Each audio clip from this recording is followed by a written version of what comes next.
Hey! Tambala na! At eto na sila, ang nag-iisang masugid na tagahanga ni Nicole Yala. Chris Chuper! Kasama ang nag-iisang die-hard fan ni Chris Chuper. Nicole Yala! Dear Nicole and Chris. Dear Nicole and Chris. Dear Nicole and Chris. Dear Nicole and Chris. Magandang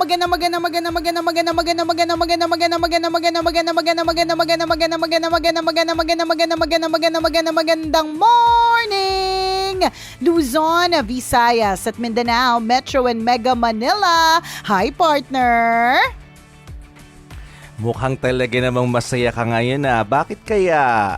Well, kasi kumbaga sa bulaklak parang ramdam mong maganda siya, no? Yung, parang namumukad ka yung ganda niya. Oo, yun yung mga bulaklak na nadiligan nung isang araw.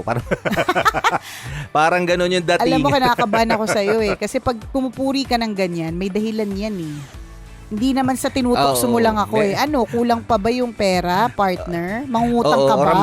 Ramdam mo ba? Ramdam ko I can feel it, partner Dama ko siya talaga. Oo. Meron pang mga ilang porsyento na natitira na kailangan kong bayaran, partner. So baka sakali makatulong ka. Yun isi-segue ko na, diretsahan na. Kailangan ko ng pera, pwede bang mangutang? At least diretsa mo nang nasasabi, no? So diretsa ko rin sasabihin wale. Wala, umalis tulog. Wala, umalis tulog. Ay, nako, nakakaloka. Ba yan? Sorry. Hindi na effective yung pambobola sa'yo. Hindi na effective yung hindi talaga, partner. Pangbibigay puri. Oo, wala. Wa effect, sorry. siguro sa maraming beses na ako na scam, partner. Kaya ayan, kaya medyo hindi na basta-bastang umuoo. Alam niyo po mga kabisyo, ganun din talaga yung in fairness na mga lessons in life natin, kailangan nating madapa ng ilang beses, maloko ng ilang beses, ma-scam ng ilang beses. Totoo. Para maging maingat next time. Totoo yan. Ako naranasan ko yan, partner. Yung parang, na-scam ka na nga, na-scam ka pa ulit. Parang talaga ba? Oh my gosh. Nakakaloka. Parang naging tanga. Yung minsan kinakausap mo yung sarili mo sa salamin na parang, ba't ang tanga-tanga mo, di ba? Di, tsaka alam mo, partner, yung mga ganun yung tipo. mga eksena ngayon, yung mga scammer, yung mga hindi sila honest in terms of money, ang nakakaloka sa kanila, partner, hindi na sila natatakot kahit yung isa-scam nila ay celebrity. Hindi ko naman sinasabi celebrity ako, naman diba? Malaki ang influensya. Hindi ko naman sinasabi. Kumbaga kahit public figure. Public figure. Diba? Kasi may influensya yan kahit papano. Kahit papano yung pwedeng, alam mo yung masira ka kapag sila yung nag-post tungkol sa ginawa mong scam. Hindi Obviously, parang sa sobrang tindi na rin ng kapal na mukha ng mga scammers, they don't care. Wala silang pake. Ano kaya way of thinking nila? Hindi ko talaga alam, promise. Na parang hindi na ba sila natatakot? Hindi na ba sila, kasi alam mo sa sarili mo na kapag ikaw ay minilokong tao, halimbawa, 'di ba sa relasyon, kapag alam mo niloko mo yung ginujowa-jowa mo lang, halimbawa, 'di ba parang magiging maliit yung ginagalawan mong mundo na parang palingalinga ka sa mga dinadaanan mo, nag-iingat ka sa pupuntahan mo kasi baka sakali may makakilala sa iyo at balikan ka nung taong niloko mo, 'di ba?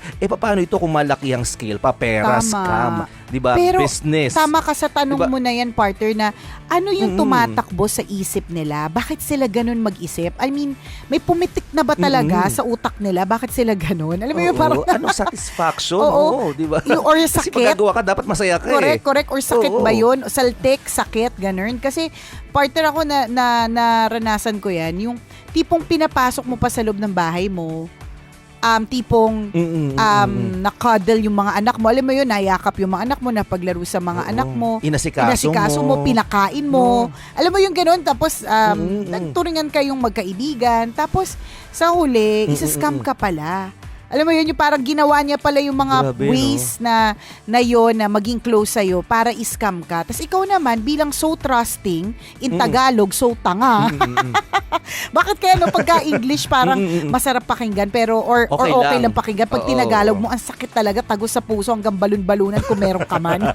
'Di ba? You're so trusting in Tagalog, you're so tanga. Binigay mo naman yung pera. Alam mo 'yun, hindi ka na nagtanong, hindi ka nag-verify, basta ka na lang nagbigay ng pera, Oo. 'di ba? Alam mo yung ganun kasi nga you're so trusting na nagtiwala ka kasi alam mo yun, maayos mong tinanggap sa loob ng bahay. Ako para sa akin, mga kabisyo, kapag ka maayos po kayong tinanggap sa loob ng bahay, big thing yun ha. Kasi pwedeng hindi ka naman yung pinapasok. Tandaan, lalo pa sa panahon ngayon na pandemya, Yes. yung makapasok ka sa loob ng tahanan, ibig sabihin nun is binibigyan ka ng taong yun ng trust na kahit galing ka sa labas, okay lang, nagtitiwala sila na malinis, maayos ka, yung bang mga Yes. ganon. So, wag mong sasayangin yun.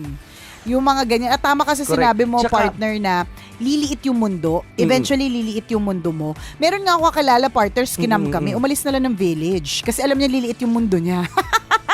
Alam mo yun? Ay, parang, ako para sa akin, Kita mo diba? na, no? Kasi totoo yun eh. Liliit yung mundo mo eh. Parang ikaw yung lagi kang mag-a-adjust, lagi kang aalis sa lugar na kung nasaan ka, 'di ba? Kasi alam mo na hindi ka na pwede doon kasi alam ng mga tao na nang sa scam ka, parang ganun. So lilipat ka na naman ng lugar. Pero sa bagay napakalami naman talaga lugar dito sa mundo nito. Marami kang malilipatan pero hanggang kailan?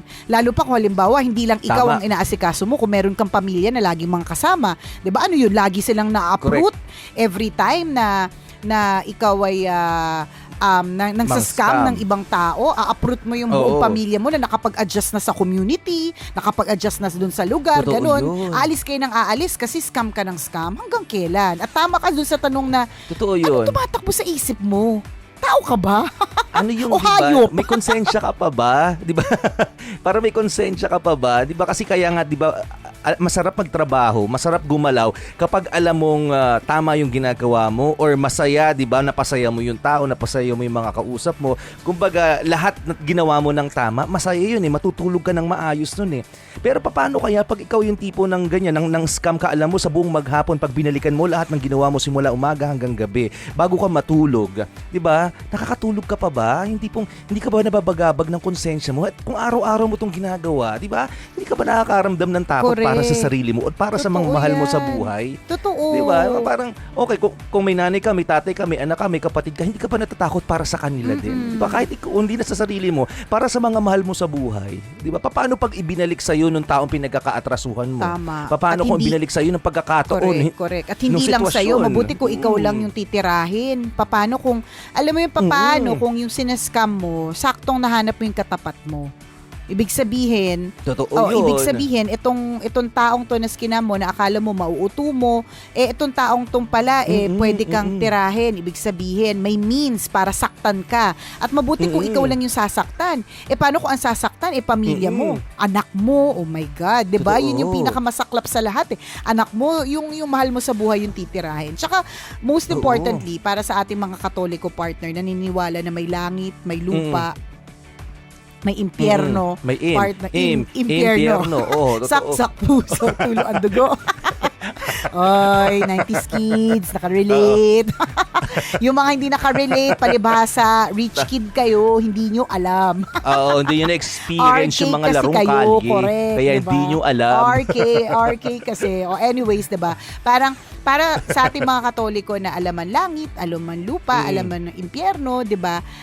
Nakakatakot na gumawa ng sobrang masama kasi posible talaga mapunta ka sa impyerno, di ba? Nakakalurk totoo yung mga yun. ganong klase mga eksena. At saka, di ba yun nga dahil ngayon sa panahon, di ba, we are living in a digital world, di ba? Information age, sa madaling salita ito ngayon sinasabi nila. Itong digital age na to, mga kaibigan, mas lalong lumiliit yung mundo natin. Kasi lahat tayo magkakakilala, yung mga classmates mo nung elementary. Dati hindi mo naman talaga sila mahahagilap kung nasaan man. Ngayon posible na. 'Di ba? Kasi yung common friends na tinatawag, lahat ng kakilala mo, yung network natin lumiliit sa madaling dumadami yung numbers, pero lumiliit yung mundong ginagalawan natin. True. Kasi nga interconnected na tayong lahat. So paano yun na magulat ka, ay kamag-anak pala ni kamag-anak na ganito, na kaibigan ni ganito yung taong nang scam sa akin. So madali ko siya matitrace. So ngayon paano ka na magtatago kung ikaw naman yung nang scam? Correct. Diba? Totoo yan. Buti sana kung kinakaya-kaya mo tama yung magpalipat-lipat ng village, pero ilan lang naman yung village sa buong Pilipinas, di ba? At malamang sa mga village na yan, kahit papaano may kakilala at kakilala ka pa rin. So paano pagka ganun, saan ka na magtatago sa ang village na, di ba? Nakakatakot, liliit talaga ang mundo mo at hindi ka na basta-basta makakagalaw niyan. Nakakatakot. Ay, kalurky. Ay, nako. Well, Pero doon sa mga yun naman talaga sa buhay, 'di ba? Yun nga, kapag alam mong na-scam ka, well, lesson learned. Kung napabuti yung ginawa mo, blessing ang tawag doon, 'di ba? So, yun na lang po talaga. Huwag kang mag-alala. Oo, may lessons lagi. So, ibig sabihin, very careful ka na dapat sa pag-release ng pera, very careful ka na dapat sa Yes. pagtitiwala, hindi lahat ng akala mo ikatiwa-tiwala. Sa tao nakakausap mo. Correct. Ibig sabihin na magiging mapagtanong ka, hindi yung kung ano na lang yung present sa'yo, oo ka na lang ng oo. Parang sa negosyo namin, partner, yung The Twinning Collection. So, syempre, of course, may mga tao na tatanggapin nila yung negosyo or mag-aano sila sa negosyo, mag-i-invest sila sa negosyo namin, partner, mainly because ako yun, mukha lang ako di katiwa-tiwala, pero katiwa-tiwala naman talaga ako, partner. 'Di ba? Na parang meron kasing pangalan eh. So ibig sabihin, meron pwedeng sumbatan, may pwedeng sumbungan. So kumbaga, parang magtitiwala ka talaga. Tapos yung kapartner ko pa sa negosyo is ambassador ng Lazada na proven and tested na yung kanyang expertise pagdating sa e-commerce. So ibig sabihin, parang hindi ka magdadalawang isip na mag-join, 'di ba? Which I think is good. It's good kasi syempre, pagka yung dalawang tao na nagli-lead na organisasyon, dalawang taong pwedeng pagkatiwalaan. That is good. Pero kahit na ganun po, dapat pa rin kayo. Pag-isipan nyo pa rin. Tingnan nyo rin muna yung produkto, hindi yung oo kayo. Tapos hindi naman pala kayo believe sa product, 'di ba? Yung bang mga ganun, yun yung ayaw namin. Kaya nga halimbawa, si Lala Banderas, partner, nakakatawa. Nagsabi sa akin, ma'am, akala ko anong problema. Sabi ko, ano nangyari? Meron na po ba kayong reseller sa QC? Natawa talaga ako. Sa kanya kasi sabi ko, pwede naman. Sabi ko, pero gusto ko kasi makita mo muna yung product. Sabi ko, ano ko muna sa'yo, magpadala ako ng pajama set. Thank you very much kay Dennis Guevara, kung nakatutok ka man ngayon, na papadala ng family pajama set, ang buong Love Radio family. Napaka-generous. Ako naman, iba partner. Yung Dennis Iba yung Guevara Dennis talaga, Guevara. partner, Dennis no? Guevara lang malakas eh. Oo. Kasi ang point niya, parang gusto niya na makita daw sa Love Radio page na nakasuot yung bawat family. Kasi naman, very family-oriented naman ang Love Radio, diba? So, kung nakasuot ang buong pamilya ng family set, ang ganda nga naman yung tingnan. Ang laking boost para sa Love Radio at ang laking boost din para sa amin. At ako bilang negosyante partner, nung nagsabi siya na sasagutin niya yung family pajama sets ng Love Radio family, hindi naman ako tumanggi, no? Hindi ako magpapabebe. Go! Oo, ano ka ba? Biyaya. Di ba biyaya yan? Tatanggi ka pa ba? Kaya ka nga nagnegosyo, partner. Hindi ka naman nagnegosyo para man libre, di ba? Sabi ko nga dun sa isa nating staff, alam mo, actually, papadalan ko naman kayo lahat talaga, isa-isa. Sabi ko, pero hindi ko kayang padalan yung buong family ninyo. Pero since merong magsusponsor, di ba, may bibili sa akin para sa family ninyo, i-grab ko na. So, yun nga yung sinabi ko kay Lala.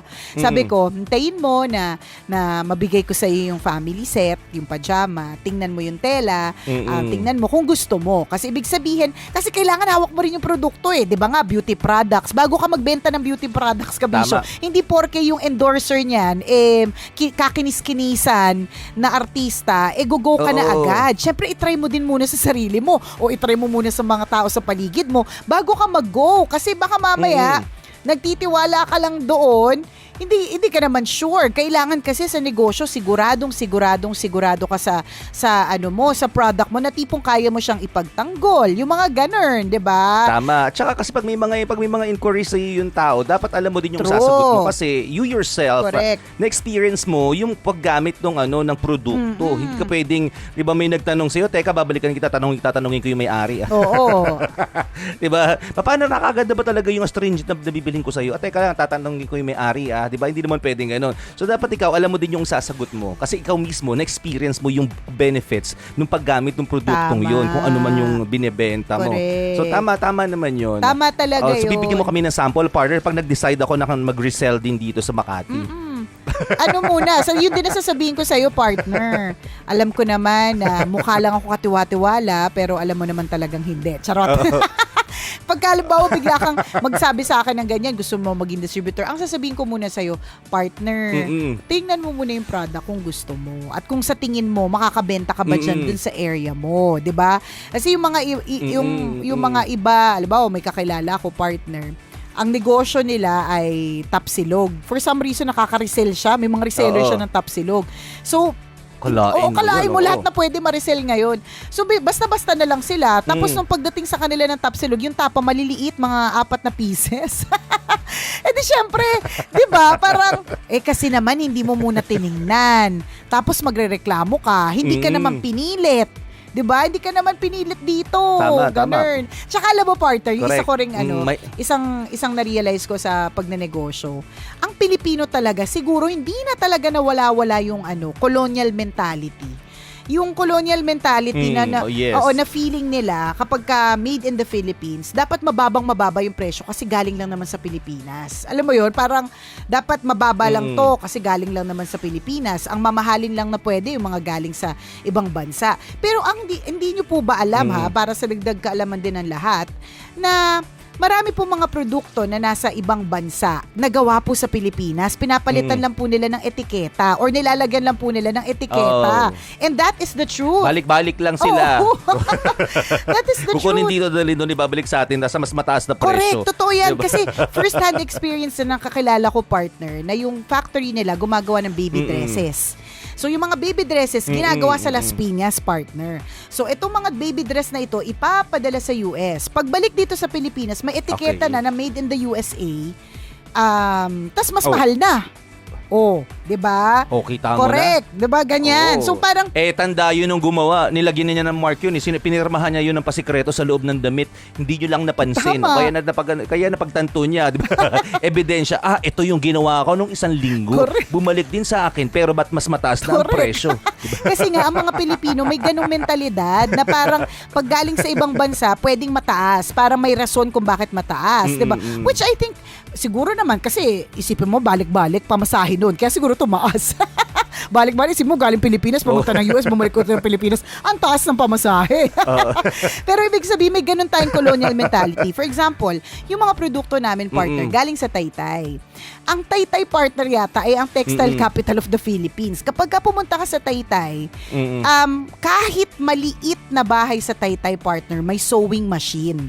Alam mo yun, kahit na kaliit-liitan, kasuluk-sulukan, merong sewing machine. So, ibig sabihin, talagang pati makikita mo ang rolyo ng mga tela, napakarami. So, ibig sabihin, dito yung source.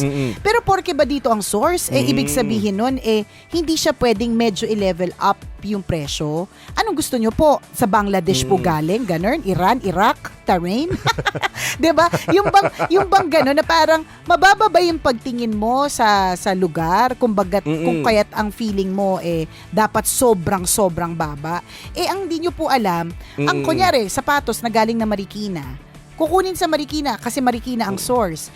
Lalagyan po yan ng brand. Mas mahal na talaga yan kasi may brand na yan 'Di ba? Bibigyan niya ng mukha, may endorser. Syempre hindi na yan yung presyong Marikina. Syempre medyo mas mataas na siya. Hindi sobrang taas kasi dapat lumaban pa rin ng tama o patas, 'di ba? Pero merong dahilan kung bakit siya medyo tumaas, 'di ba?